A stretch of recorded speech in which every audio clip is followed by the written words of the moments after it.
আমরা 7 নম্বর সিগন্যালের জন্য অপেক্ষা করতেছি, কারণ 3 নম্বর সিগন্যালের মধ্যে কিন্তু সাগর অতটা উত্তাল না, আমাদেরকে অতটা এক্সাইটেড করতে পারতেছে না। আমরা আসলে 7 নম্বর অথবা 8 নম্বর পেলে আরও বেশি এনজয় করতাম আর কি। আমরা অপেক্ষা করতেছি যাতে সতর্কতা আরও বেশি হয়, ঠিক আছে। এখানে আর লোকজন তো দেখতেই আছেন যে ভরপুর চিল হইতেছে, কোনো কথা নেই, শুধু চিল।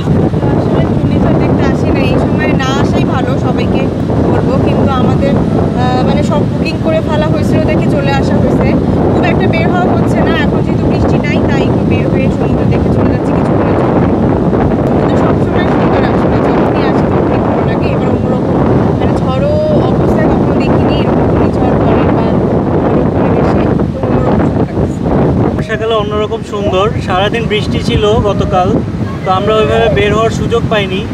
তারপরেও এখন একটু বৃষ্টি কম দেখে এই যে আসলাম, একটু দেখে আবার হোটেলে ব্যাক করবো। ঢাকাতে আছে, বাংলাদেশে অনেক জায়গা আছে, তারা অনেকে হয়তো অনেকভাবে অনেক সমস্যাতে আছে, কিন্তু আমরা এখানে আছি ভাবতেছি কক্সবাজার অনেক সমস্যা হতে পারে, আসলে তা না।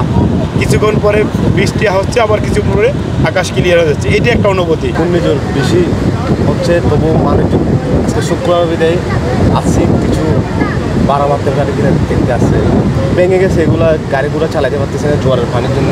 উপরে বসে থাকতে হয়, পাটা হলে বারো মারতে পারি, জোয়ারের সময় উপরে বসে থাকতে হয়।